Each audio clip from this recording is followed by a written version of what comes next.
Hi friends, ഇന്നത്തെ video പേരൻസിന് വേണ്ടിയിട്ടുള്ളൊരു video ആണ്. ഈ വീഡിയോ ഞാൻ പ്രധാനമായിട്ട് ചെയ്യുന്നത് നമ്മുടെ കുട്ടികളൊക്കെ കഴിഞ്ഞ ദിവസങ്ങളിലൊക്കെ വാർത്തകൾ വന്നു പേരൻസ് മീറ്റിങ്ങുമായിട്ട് ബന്ധപ്പെട്ട്. ഇപ്പം CBSE ആണെങ്കിൽ ടേം എക്സാം കഴിഞ്ഞു, അവർ പേരൻസ് മീറ്റിംഗ് നടത്തി തുടങ്ങി. ഓണപ്പരീക്ഷയൊക്കെ ആകുമ്പോഴത്തേക്ക് നമ്മുടെ സർക്കാർ സ്കൂളുകളിലും എന്തായിരിക്കും, സ്റ്റേറ്റ് സിലബസുകളിലും നമുക്ക് എന്തായിരിക്കും പേരൻസ് മീറ്റിംഗ് നടത്തും. അപ്പോൾ ഇതൊന്നും അല്ലെങ്കിലും പേരൻസ് മീറ്റിംഗ് 10ാം ക്ലാസ്സിലൊക്കെ ആണെങ്കിൽ ഒരു തവണയെങ്കിലും പേരൻസ് മീറ്റിംഗ് ആയി കാണും. അപ്പോൾ പേരൻസ് മീറ്റിങ്ങിൽ നമ്മൾ പലപ്പോഴും പേരൻസ് മീറ്റിംഗ്, എനിക്കറിയാം പേഴ്സണലി പേരൻസ് മീറ്റിംഗ് ആകുമ്പം എത്ര എന്നൊക്കെ പറഞ്ഞാലും പേരൻസിനും ഭയങ്കര വിഷമങ്ങളാണ്, അതോടൊപ്പം തന്നെ മക്കൾക്കും ഭയങ്കര ടെൻഷനാണ്. അപ്പം ഈ പേരൻസ് മീറ്റിങ്ങിനെ നമുക്ക് എങ്ങനെ ഹാൻഡിൽ ചെയ്യാം എന്നുള്ളതാണ് പറഞ്ഞു തരുന്നത്. പേരൻസ് മീറ്റിംഗ് എന്ന് പറയുമ്പം ആദ്യം നമ്മൾ ചെന്ന് നമ്മുടെ കുട്ടിയുടെ മാർക്ക് മാത്രം ചോദിക്കാൻ വേണ്ടിയല്ല നമ്മൾ പേരൻസ് മീറ്റിങ്ങിന് പോകുക എന്നുള്ള യാഥാർത്ഥ്യം മനസ്സിലാക്കുക. നമുക്ക് എന്തൊക്കെ കാര്യങ്ങൾ അറിയണം, അവരുടെ മാർക്ക് മാത്രം അറിഞ്ഞുകൊണ്ട് കാര്യമില്ല.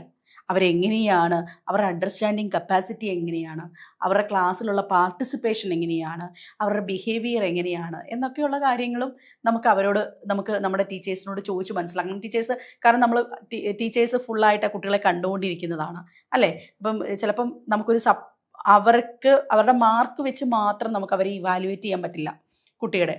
ഇനിയും അടുത്തത്, എവിടെയാണ് എൻ്റെ കുട്ടി സ്ട്രഗിൾ ചെയ്യുന്നുണ്ടേ എങ്കിൽ സ്ട്രഗിൾ ചെയ്യുന്നത് എന്നുള്ള റിയൽ കാര്യം മനസ്സിലാക്കുക.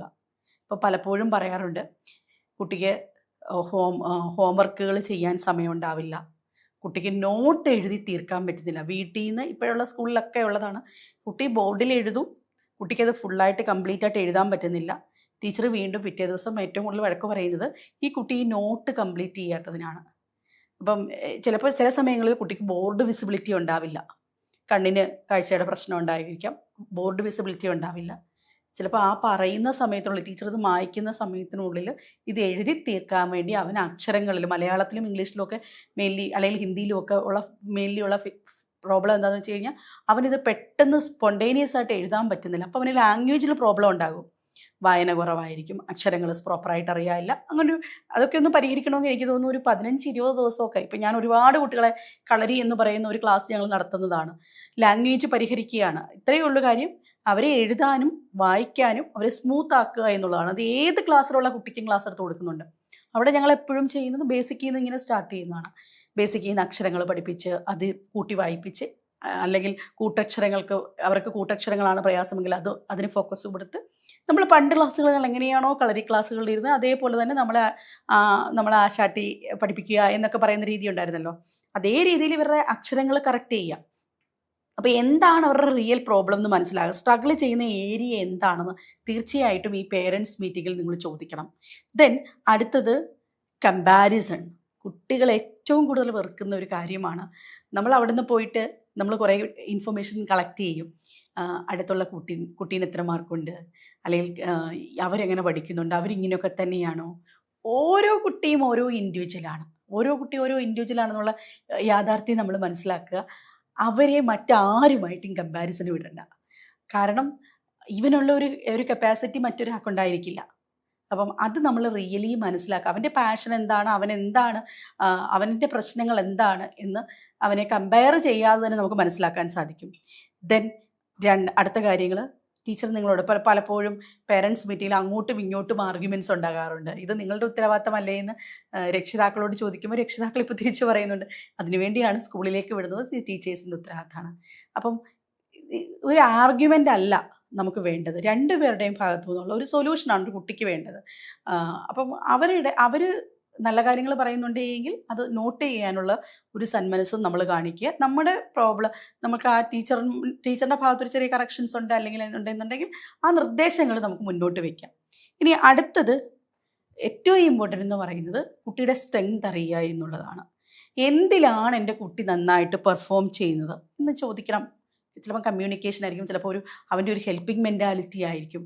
അത് നമ്മളും റിയലി അറിയണം. നമ്മൾ പലപ്പോഴും ഇവരെ ഇവിടെ വീട്ടിൽ വന്നിരുന്ന് കഴിഞ്ഞാൽ ഇവരാകെ പിന്നീട് പഠനം, അല്ലെങ്കിൽ അടുത്ത സ്പോർട്സിൻ്റെ ക്ലാസ്, അല്ലെങ്കിൽ ട്യൂഷൻ ക്ലാസ്, ഇങ്ങനെ അവരൊക്കെ ഭയങ്കര ബിസി ആകുകയാണ്. നമുക്ക് അവരെ വളരെ കുറച്ചേ കിട്ടുന്നുള്ളൂ. അപ്പോൾ അവരുടെ സ്ട്രെങ്തോ ഒന്നും നമുക്ക് അറിയാൻ പറ്റുന്നില്ല. നമ്മുടെ വളരെ ക്വാളിറ്റി ടൈം കുറവാണ്. അപ്പം അറിയാമെങ്കിൽ അവരോട് ചോദിക്കുക. ദെൻ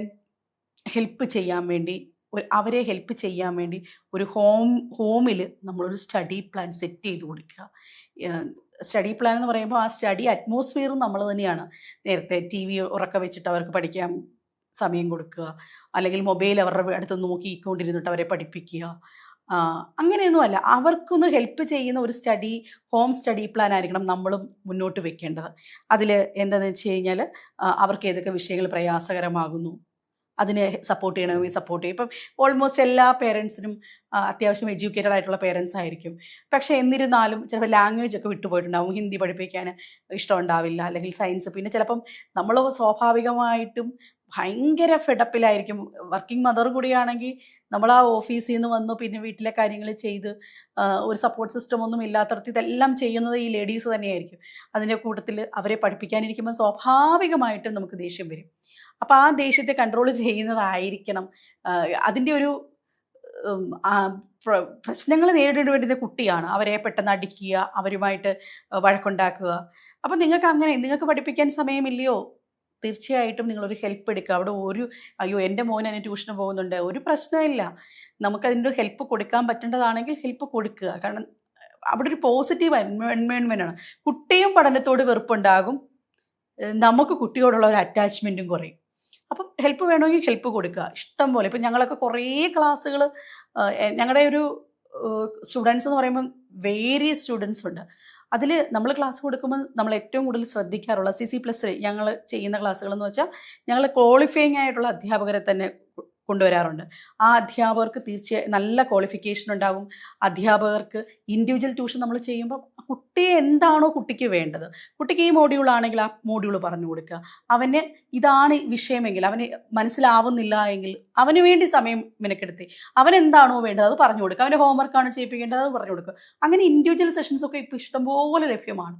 അപ്പം ആ ഹാബിറ്റ് അവർക്ക് ക്രിയേറ്റ് ചെയ്യണമെങ്കിൽ നമ്മുടെ വീട്ടിലെ അറ്റ്മോസ്ഫിയറും പ്രോപ്പറായിരിക്കണം. ദെൻ അടുത്തത് മീറ്റിംഗ് കഴിഞ്ഞ് വീട്ടിലേക്ക് എത്തി നമ്മൾ കിട്ടേണ്ട പോസിറ്റീവ് ഫീഡ്ബാക്കും നെഗറ്റീവ് അഫർമേഷനും ഉണ്ടായിരിക്കും. തീർച്ചയായിട്ടും ഈ ഒരു മീറ്റിങ്ങിലുണ്ടാവും. അത് കഴിഞ്ഞ ശേഷം വന്നിട്ട് ഉടനടി കുട്ടിയോട് നിന്റെ ടീച്ചർ അത് പറഞ്ഞു, നിന്നെപ്പറ്റി മാത്രമാണ് ഇത്ര മോശമായിട്ട് ലഭിച്ചത് എന്നുള്ള രീതിയിലുള്ള വഴക്ക് പറച്ചിൽ വേണ്ട. അവനെ സമയമെടുത്ത് അവൻ്റെ കാര്യങ്ങൾ എന്താണ്, നമുക്ക് എന്ത് ഇമ്പ്രൂവ് ചെയ്യാം, ഒരുമിച്ച് ഇമ്പ്രൂവ് ചെയ്യാം. കാരണം ഇന്നത്തെ കുട്ടികൾ പഴയ രീതിയിൽ നിന്നും മാറ്റം സംഭവിച്ചുകൊണ്ടിരിക്കുകയാണ്. അവർ കുറച്ചും കൂടി ഇൻ്റലിജൻ്റ് ആണ്. അവർ കുറച്ചും കൂടി ഇൻഫർമേഷൻ അവരിലേക്ക് ഗാദർ ചെയ്ത് കിട്ടുന്നുണ്ട്. അപ്പം അവരുടെ വളർച്ചയുടെ ഒപ്പം പങ്കാളികളായാൽ, അവരോടൊപ്പം ഉണ്ടെങ്കിൽ മാത്രമേ അവർ നമ്മളെ അക്സെപ്റ്റ് ചെയ്യത്തുള്ളൂ. അല്ലെങ്കിൽ എന്തായിരിക്കും, നമ്മളും അവരും കൂടി അവരുടെ ഒരു ടീനേജ് കാലമൊക്കെ ആണെങ്കിൽ നമ്മളും അവരും കൂടെ വെറുതെ ഒരു വഴക്കിൻ്റെ ഒരു വശത്തേക്ക് അത് എത്തും. അപ്പം ചെറിയ ചെറിയ ടിപ്സാണ് ആസ് എ പേരൻ്റ് എനിക്ക് തോന്നിയിട്ടുള്ള കാര്യങ്ങളാണ് ഞാൻ ഈ കൂടുതലും ഇത് ഷെയർ ചെയ്തത്. ഒരുമിച്ച് ഇരിക്കുമ്പം ഇപ്പം ഞാൻ എല്ലായിടത്തും ക്ലാസ് എടുക്കുന്നതാണ്. പക്ഷെ ഞാൻ കൂടുതലും ഇപ്പോഴത്തെ സമയത്തിൽ അയാൾക്ക് സ്വന്തമായിട്ട് 8ാം ക്ലാസ്സിൽ പഠിക്കുന്ന എൻ്റെ മകന് സ്വന്തമായിട്ട് ഒരു പഠിക്കാനുള്ള സ്പേസ് നൽകുകയും ആ സ്പേസിൽ അയാൾ ഇരിക്കുകയും അതോടൊപ്പം തന്നെ സംശയങ്ങളുണ്ടെങ്കിൽ മാത്രം എന്നോട് ചോദിക്കുന്നു. ചില വിഷയങ്ങൾ ഞാൻ എടുക്കില്ല. ഞാൻ പറയും ഞാനത് ഹെൽപ്പിന് ചേച്ചിമാരെ അറേഞ്ച് ചെയ്ത് തരാം എന്ന് പറഞ്ഞു കൊടുക്കുകയാണ്. ചില സബ്ജക്റ്റുകൾ ഓൾമോസ്റ്റ് എല്ലാ സബ്ജക്റ്റും അയാൾക്ക് പഠിക്കാനായിട്ട് തനിയെ പ്രിപ്പയർ ചെയ്യണം എന്ന് ആഗ്രഹമുണ്ട്. അതുകൊണ്ട് അയാൾ തനിയെ പ്രിപ്പയർ ചെയ്യുന്നു. അപ്പം അങ്ങനെയാണ് അവർ ആഗ്രഹിക്കുന്നതെങ്കിൽ അതേ രീതിയിൽ മുന്നോട്ട് പോയി. എന്തെങ്കിലും ഒരു ഹെൽപ്പ് ഉണ്ടെങ്കിൽ മാത്രം കൂടെ ഇരുത്തി പഠിപ്പിക്കുക എന്നുള്ളത് ഒരിക്കലും നടക്കില്ല. ആ ഒരു സിസ്റ്റം അവരിൽ ഇംപ്ലിമെൻ്റ് ചെയ്ത് അവർ പിന്നെ മുന്നോട്ട് നടക്കുന്നത് അവർക്ക് ഭയങ്കര ബുദ്ധിമുട്ടായിരിക്കും. സ്വന്തമായിട്ട് ലേണിംഗ് കപ്പാസിറ്റി ഉണ്ടാക്കുക, സ്വന്തമായിട്ട് ചിന്തിക്കുക ഏറ്റവും ഇമ്പോർട്ടൻ്റ് ആയിട്ടുള്ള കാര്യങ്ങളാണ്. അപ്പോൾ ഇതൊക്കെയാണ് എനിക്ക് പറഞ്ഞു തരാനായിട്ടുള്ളത്. പിന്നീട് മറ്റൊരു കാര്യം കൂടെ പറയുന്നു. ഈ ഒരു ലേണിംഗ് പ്രോസസ്സിലും ഒക്കെയും അവർക്ക് ഒരുപാട് നിരവധി ചെറിയ ചെറിയ ടെസ്റ്റുകളൊക്കെ അവൈലബിൾ ആണ്. നമ്മുടെ ഒളിമ്പിയാഡ്സുകളുണ്ടാവും, LSS USS പരീക്ഷകളുണ്ട്, നവോദയ എക്സാംസ് ഉണ്ട്. അതോടൊപ്പം തന്നെ നമ്മുടെ സൈനിക സ്കൂൾ പരീക്ഷകളുണ്ട്. ഇവയിലൊക്കെ പല പല ടെസ്റ്റുകളിലുമൊക്കെ അവർക്ക് ഒരു ഇൻട്രസ്റ്റ് ജനറേറ്റ് ചെയ്യാൻ വേണ്ടി അവർ പാർട്ടിസിപ്പേറ്റ് ചെയ്യുക. അപ്പോൾ പഠനം അവർക്ക് കുറച്ചും കൂടെയൊക്കെ ഒന്ന് ആസ്വദിക്കാൻ സാധിക്കും. പുതിയ ഈ വീഡിയോസിന് നിങ്ങളുടെ അഭിപ്രായങ്ങൾ തീർച്ചയായിട്ടും രേഖപ്പെടുത്തണം. എങ്ങനെയാണ് നിങ്ങളുടെ പേരൻറ് മീറ്റിംഗ് എന്നുള്ളത് അഭിപ്രായങ്ങൾ രേഖപ്പെടുത്തുക. അപ്പം തീർച്ചയായിട്ടും വീണ്ടും കാണാം. Thank you so much.